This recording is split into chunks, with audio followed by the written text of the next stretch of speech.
Hello students, मैं कमल कुमार अपने इस YouTube channel value for time में आप सभी का स्वागत करता हूं। आज हम मैट्रिसेस में मोस्ट इंपॉर्टेंट टॉपिक है हमारे पास इनवर्स ऑफ ए मैट्रिक्स।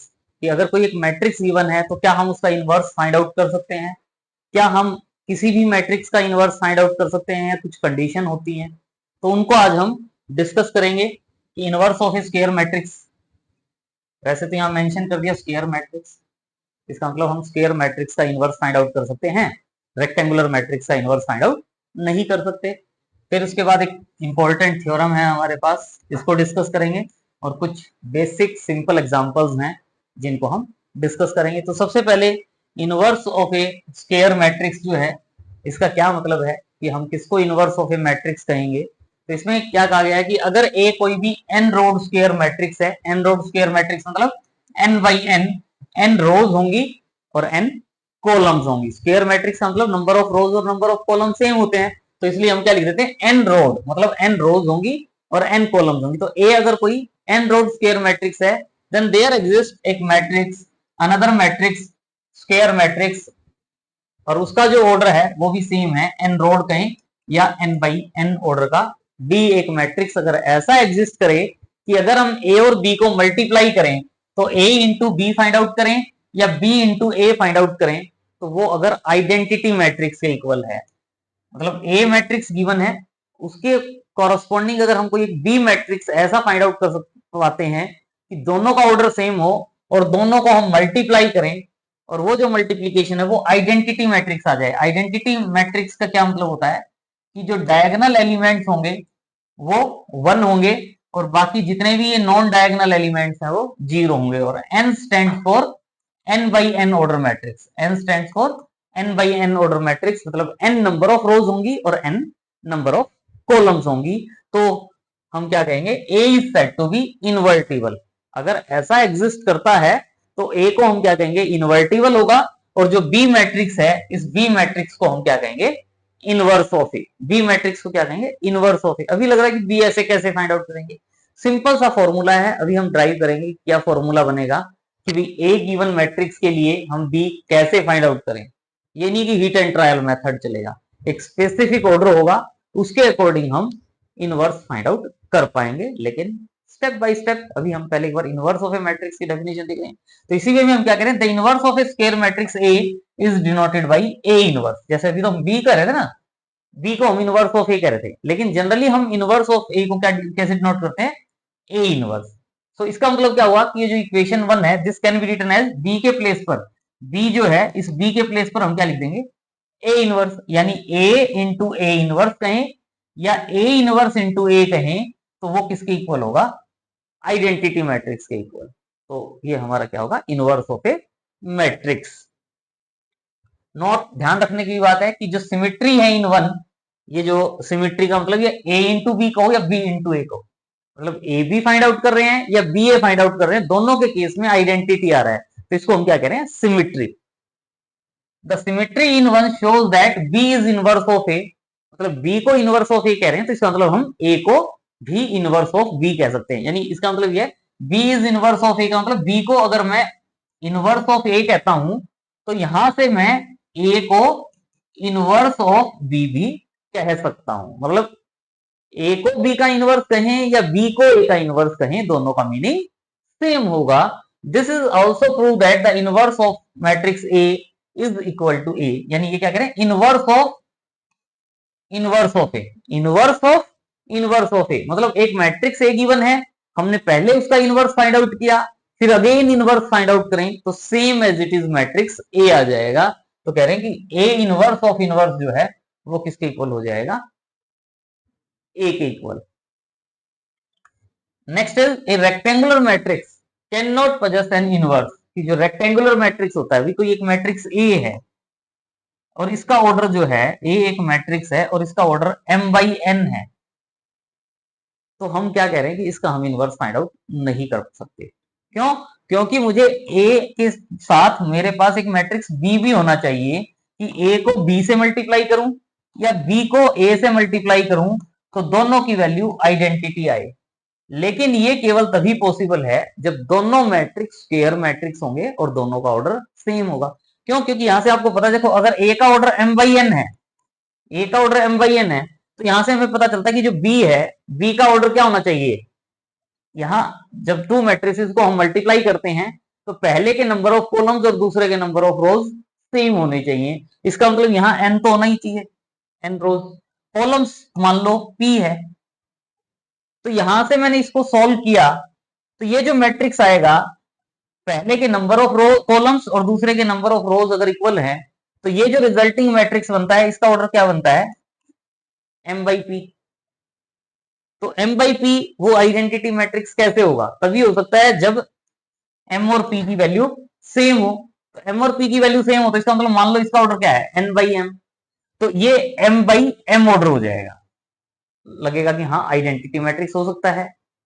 लेकिन यहां से मेरे पास जब बी जो है इसका ऑर्डर n बाई एम है और a का ऑर्डर m बाई एन है, तो इन दोनों को मल्टीप्लाई करेंगे, तो यहां से जो मैट्रिक्स आएगा उसका ऑर्डर क्या आएगा, n बाई एन।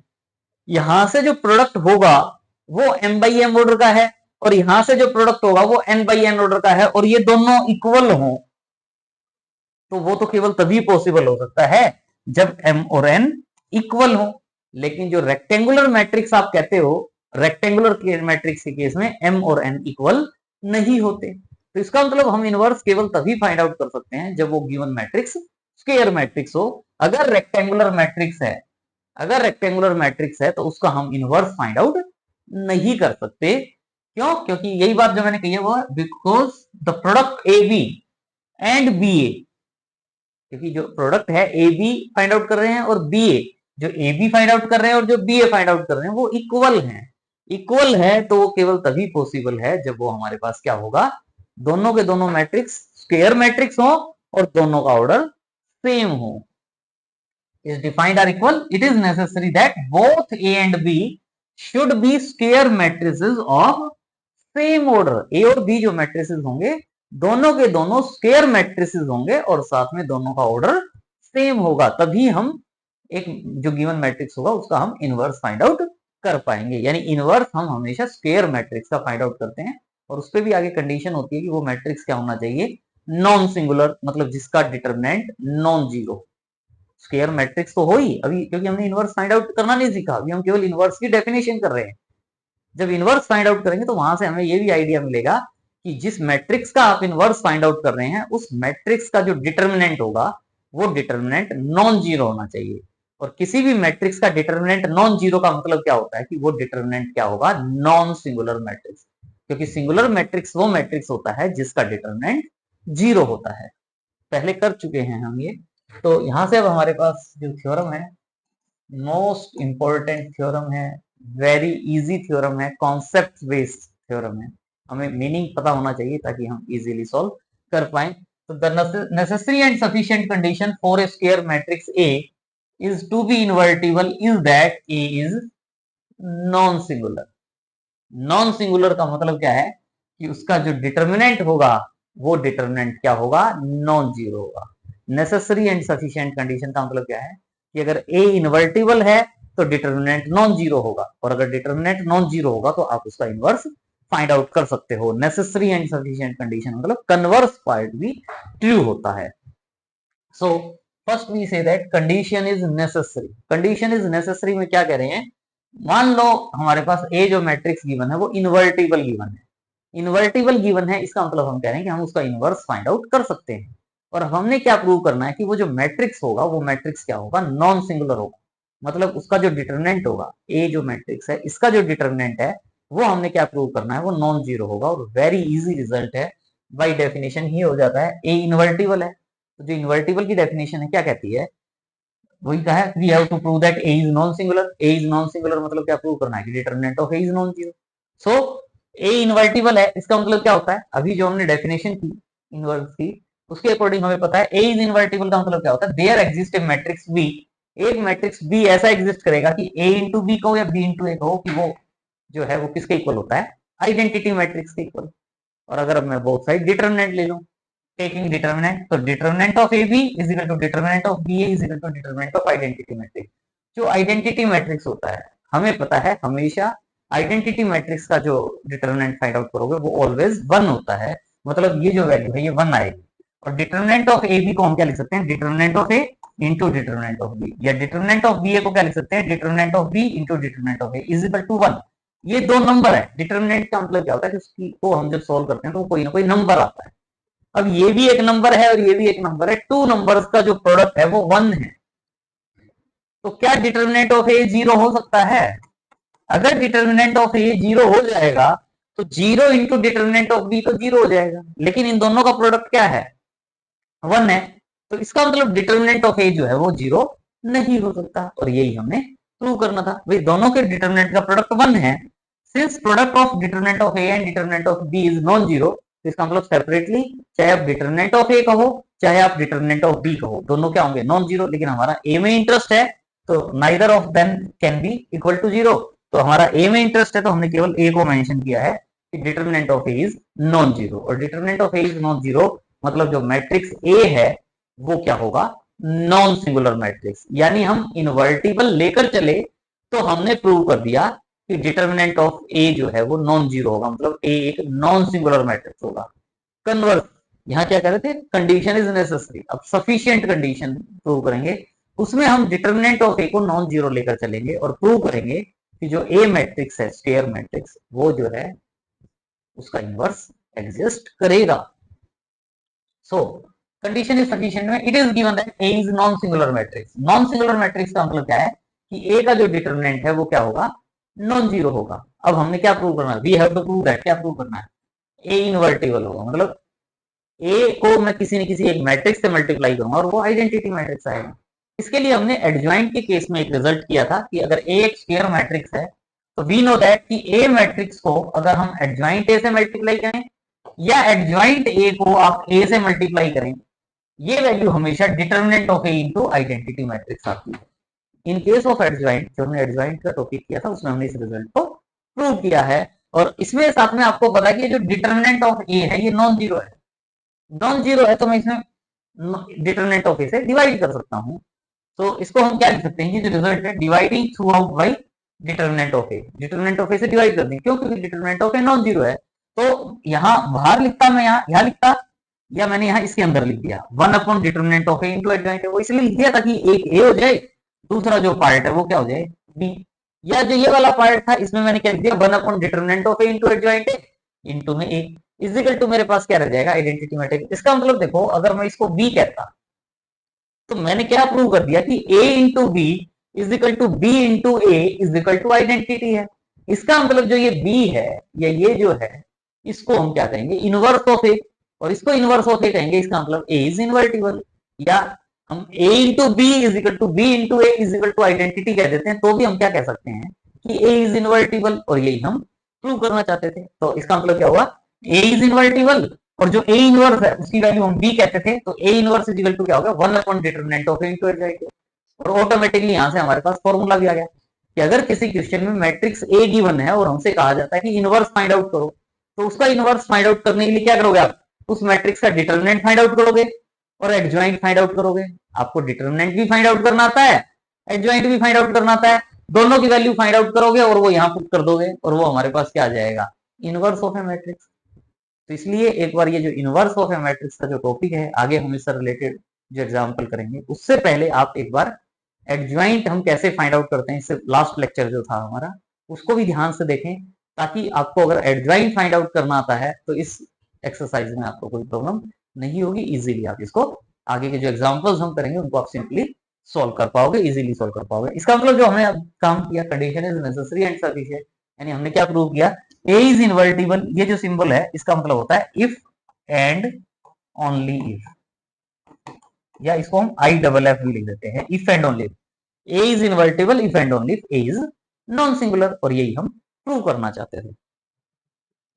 तो यही कह रहे हैं, रिमार्क में भी यही बात कही गई है कि अबव से हमारे पास एक फॉर्मूला मिल गया हमारे पास कि A inverse is equal to क्या होगा, 1 upon determinant of A into adjoint A is generally used. इस फॉर्मूले को हम किस लिए यूज करते हैं, for finding the inverse of A non singular matrix. Non singular matrix का ही इनवर्स फाइंड आउट कर सकते हैं, और वो हमारे पास इस फॉर्मूले से हम फाइंड आउट कर पाएंगे। Singular matrices can not have inverses, कि अगर कोई सिंगुलर मैट्रिक्स है मतलब जिसका डिटरमिनेंट 0 है, उसका इनवर्स हम फाइंड आउट नहीं कर सकते।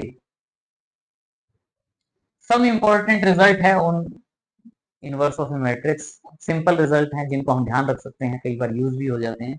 Inverse of A square matrix if it exist is unique, मतलब किसी भी मैट्रिक्स का अगर आप इनवर्स फाइंड आउट करते हैं तो वो हमेशा यूनिक आएगा, सेम आएगा। जितने भी बच्चे सॉल्व करेंगे उस मैट्रिक्स का इनवर्स, सबका आंसर सेम आएगा। ये नहीं कि किसी का कुछ आ गया, किसी का कुछ आ सकता है, लेकिन कहीं ना कहीं किसी ने गड़बड़ की होगी।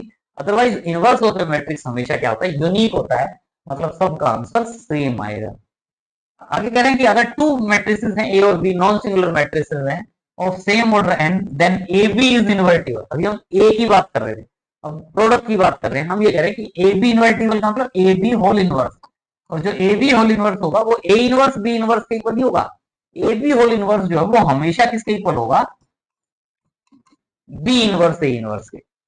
यानी ए इंटू बी का होल इनवर्स फाइंड आउट करो, या पहले बी इनवर्स और फिर ए इनवर्स फाइंड आउट करके उनको मल्टीप्लाई करो। ये जो वैल्यू होंगी, ये वैल्यू हमेशा सेम आएंगी। अगर ए इनवर्टिबल है तो ये रिजल्ट भी होल्ड करते हैं कि पहले किसी मैट्रिक्स का ट्रांसपोज फाइंड आउट किया, ट्रांसपोज का मतलब पता ही है, रोज और कॉलम्स को इंटरचेंज कर देते हैं, फर्स्ट रो को फर्स्ट कॉलम, सेकंड रो को सेकंड कॉलम, थर्ड रो को थर्ड कॉलम। पहले एक मैट्रिक्स दिया हुआ है उसका ट्रांसपोज फाइंड आउट किया, फिर उसका इनवर्स फाइंड आउट कर लो, या पहले इनवर्स फाइंड आउट कर लो फिर उसका ट्रांसपोज फाइंड आउट कर लो, ऑलवेज सेम होंगे। इसीलिए में ए मैट्रिक्स की पावर एन को सॉल्व करो, A raise to the power n, मतलब A square, A cube, A raise to the power 4, A raise to the power n, उसको solve करो, उसका इनवर्स फाइंड आउट करो, या पहले इनवर्स फाइंड आउट कर लो और उसको एन टाइम्स मल्टीप्लाई कर दो, A inverse raise to the power N find out कर लो। ये रिजल्ट हमेशा होल्ड करते हैं। इसी वे में कह रहे हैं कि अगर ए नॉन सिंगुलर मैट्रिक्स है, इनवर्स तो खैर तभी फाइंड आउट करते हैं जब ए नॉन सिंगुलर मैट्रिक्स हो, तो ए इनवर्स का डिटरमिनेंट फाइंड आउट करो। फिर पहले उस मैट्रिक्स का इनवर्स फाइंड आउट करो फिर उसका डिटरमिनेंट फाइंड आउट करो, या पहले डिटरमिनेंट फाइंड आउट कर लिया और फिर उसका इनवर्स। यहां तो इनवर्स जो है, यहां ये जो इनवर्स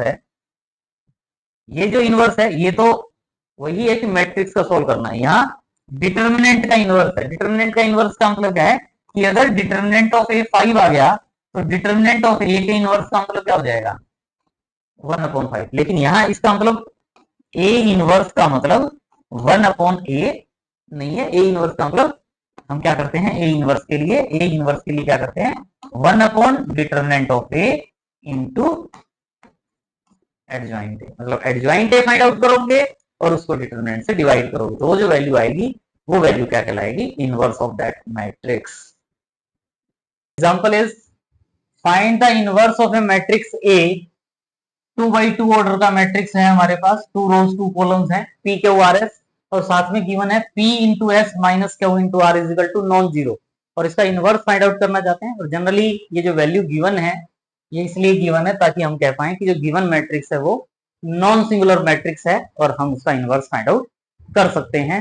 तो इसके लिए आपको पता ही है कि एक मैट्रिक्स ए है, तो सबसे पहले आप इसका डिटरमिनेंट फाइंड आउट करोगे, और डिटरमिनेंट आपको पता ही है कैसे फाइंड आउट करते हो, P into S, 2x2 order का मैट्रिक्स डिटरमिनेंट है, तो P into S minus Q into R, P into S minus Q into R, और ये गिवन ही है हमारे पास कि this value is non zero and this value is non zero, का मतलब डिटरमिनेंट ऑफ ए जो है वो नॉन जीरो है, और determinant of A non zero है, इसका मतलब इस मैट्रिक्स का इनवर्स एग्जिस्ट करेगा। तो ए नॉन सिंगुलर मैट्रिक्स है तो इसका मतलब ए इनवर्स एग्जिस्ट करेगा, और ए इनवर्स फाइंड आउट करना है तो डिटरमिनेंट हम फाइंड आउट कर ही चुके हैं। अब हम क्या फाइंड आउट करेंगे, एडजॉइंट ए, और एडजॉइंट ए फाइंड आउट करने के लिए हमें पता है कि जो हमारे पास मैट्रिक्स है ये, इस मैट्रिक्स को जनरली जो 2x2 ऑर्डर का मैट्रिक्स है इसको हम क्या कहते हैं, A11, A12, A21, A2, 2x2 order का हमारे पास मैट्रिक्स है। इसके डिटरमिनेंट का मतलब क्या होता है कि जो ये एलिमेंट हैं इनके कॉरस्पॉन्डिंग हम कोफैक्टर्स फाइंड आउट करते हैं, यानी A11, A12, A21, A22, और वो जो कोफैक्टर्स आते हैं एलिमेंट्स के प्लेस पर कोफैक्टर लिख देते हैं और उसका ट्रांसपोज फाइंड आउट करते हैं, और वो जो वैल्यू आती है उसको हम क्या कहते हैं, adjoint of matrix A. Cofactors find out करने आते हैं आपको, कोफैक्टर्स फाइंड आउट करेंगे, जहां जो ये एलिमेंट है इनके प्लेस पर उनके कोफैक्टर्स लिखेंगे और उसका ट्रांसपोज फाइंड आउट करेंगे, तो वो आपके पास एडजॉइंट ऑफ मैट्रिक्स आ जाएगा। और उस एडजॉइंट को डिटरमिनेंट ऑफ ए से डिवाइड करेंगे तो वो हमारे पास required inverse of A matrix आ जाएगा। वेरी इजी रिजल्ट है। तो एडजॉइंट है कोफैक्टर A11, A11 मतलब इस एलिमेंट का कोफैक्टर, इसका मतलब इसका P का कोफैक्टर फाइंड आउट करना है। तो इसमें क्या होता है, A11 का कोफैक्टर वैसे डायरेक्ट ऐसे लिख दिया, लेकिन इसका मतलब क्या था, -1 raise to the power A11 है, तो इसका मतलब क्या था, 1 + 1 इंटू डिटरमिनेंट ऑफ जिस एलिमेंट का कोफैक्टर फाइंड आउट कर रहे हैं उस एलिमेंट को फॉर्म करने वाली रो और कॉलम को छोड़ देते हैं, रिमेनिंग पार्ट का डिटरमिनेंट लेते हैं, तो रिमेनिंग पार्ट क्या रह जाता है, S, यानी डिटरमिनेंट ऑफ S। और -1 रेज़ टू द पावर 2 का मतलब +1 हो जाता है, और सिंगल अगर एलिमेंट है डिटरमिनेंट में और उसका डिटरमिनेंट फाइंड आउट करते हैं तो same as it is element आ जाता है।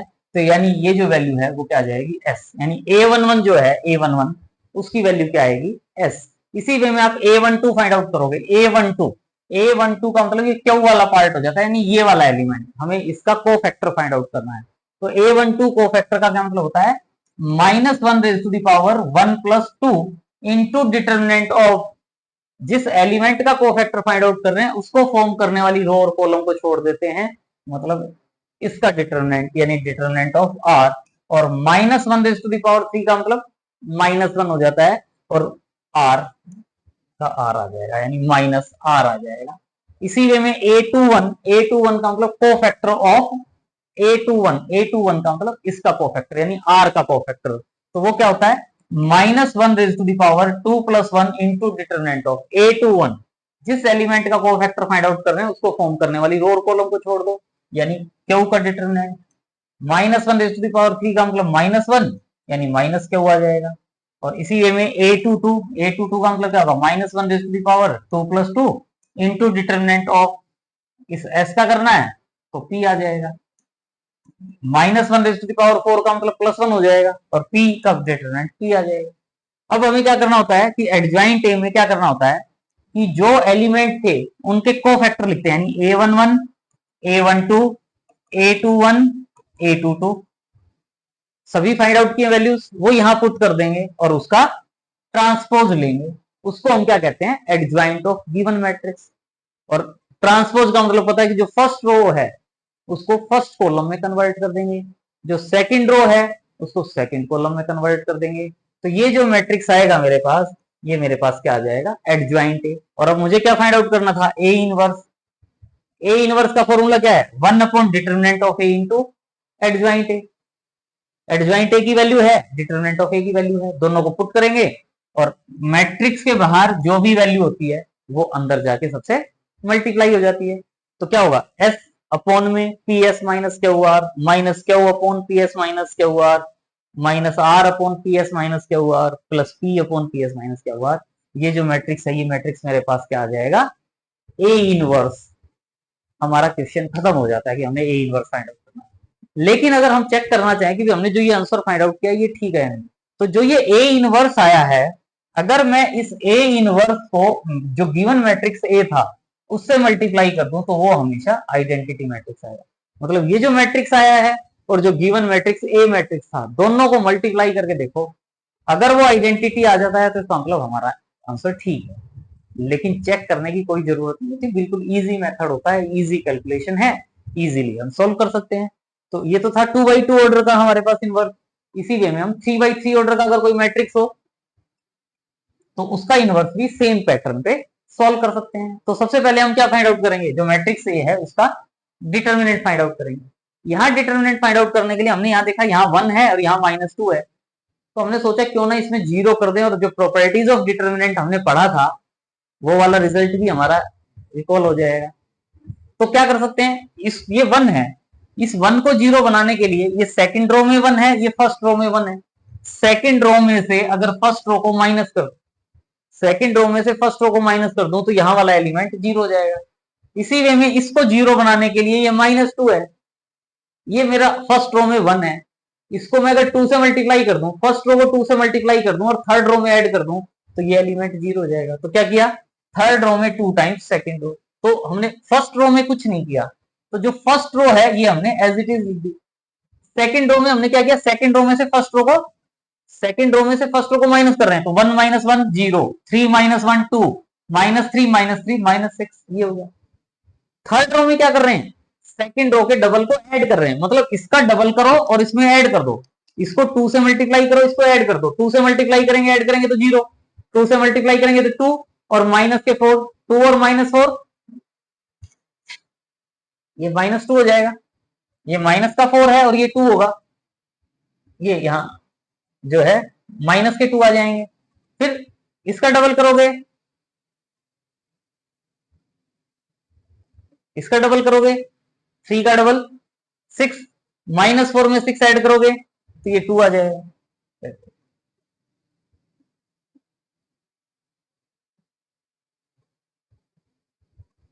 ये आएगा, इसको करोगे तो ये 2 आएगा। और अब हमारे पास ये जो पार्ट है इसको अब हम सॉल्व करेंगे। सॉल्व करेंगे तो क्या करोगे आप, फर्स्ट कॉलम से एक्सपेंड कर रहे हो तो ये 1 इंटू क्या आएगा, 1 को फॉर्म करने वाली रो और कॉलम को छोड़ेंगे, 2 -6, ये -2 आएगा और ये मेरे पास +2 आएगा। थोड़ी सी करेक्शन है, ये 2 -6 -2 और 2 आएगा। और अब आप इसको कैसे सॉल्व करोगे, 2 इंटू 2, 2 इंटू 2 4, माइनस इन दोनों का प्रोडक्ट, -2 -4 8, ये सॉरी 6, -2 इंटू -6 12, 4 -12 यानी -8 आ जाएगा। यहाँ भी -8 लिखा है, थोड़ी सी कैलकुलेशन में गड़बड़ थी, तो ये हमारा क्या आ जाएगा -8।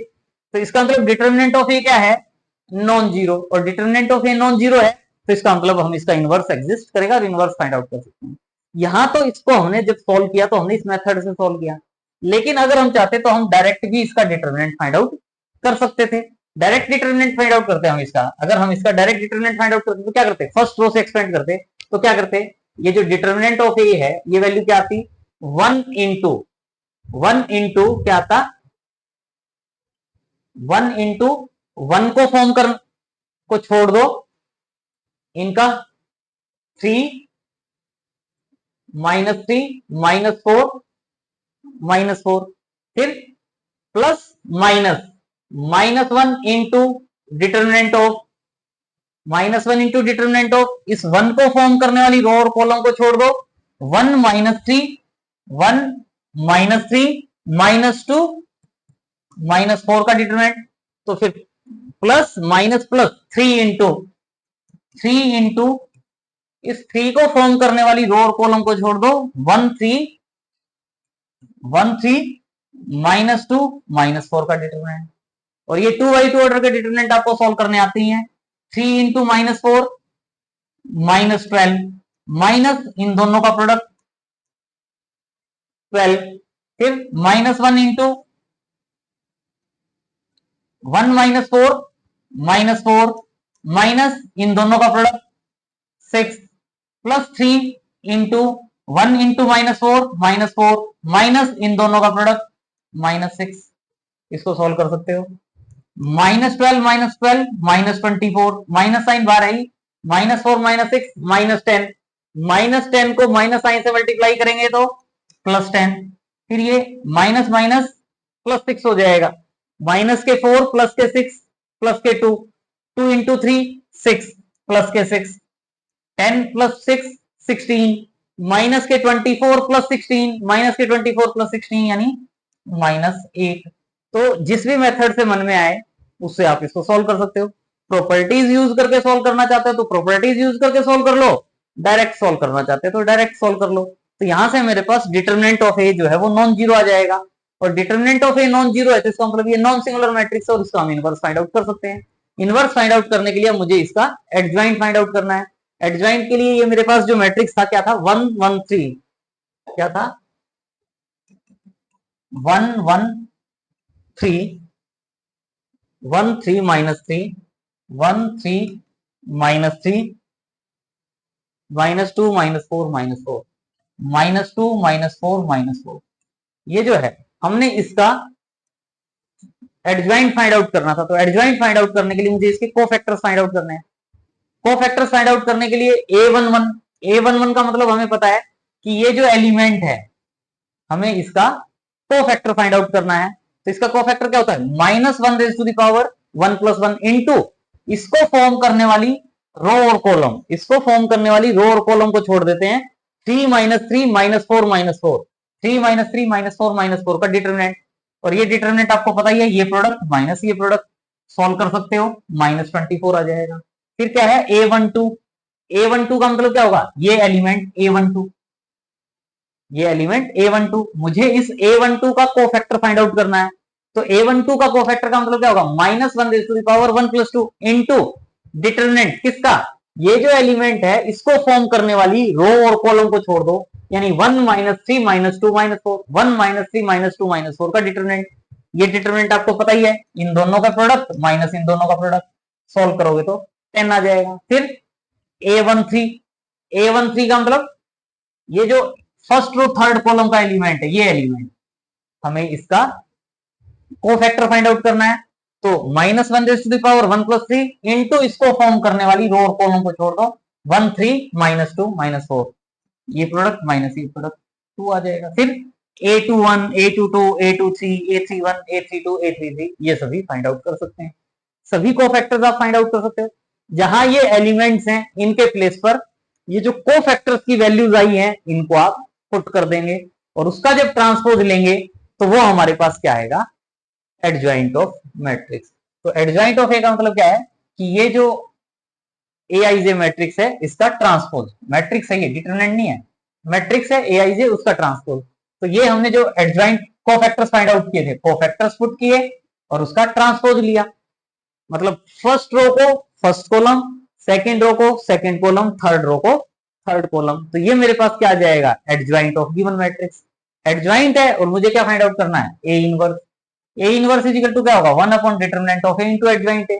1/डिटरमिनेंट ऑफ ए क्या था, -8 इंटू एडजॉइंट ए की वैल्यू ये है। अब -8 है बार, सभी एलिमेंट को -8 से डिवाइड कर दो, -24/-8 3 हो जाएगा। इसी तरीके से सबको डिवाइड कर दो, ये जो मैट्रिक्स है ये क्या आ जाएगा, ए इनवर्स। तो ये हमारा रिक्वायर्ड रिजल्ट होगा कि हम ए इनवर्स कैसे फाइंड आउट करेंगे। तो आज के लिए इतना ही। कमेंट बॉक्स में जरूर मेंशन करें कि आपको आज का लेक्चर कैसा लगा, और वीडियो को लाइक भी करें। Thanks for watching, see you in next video.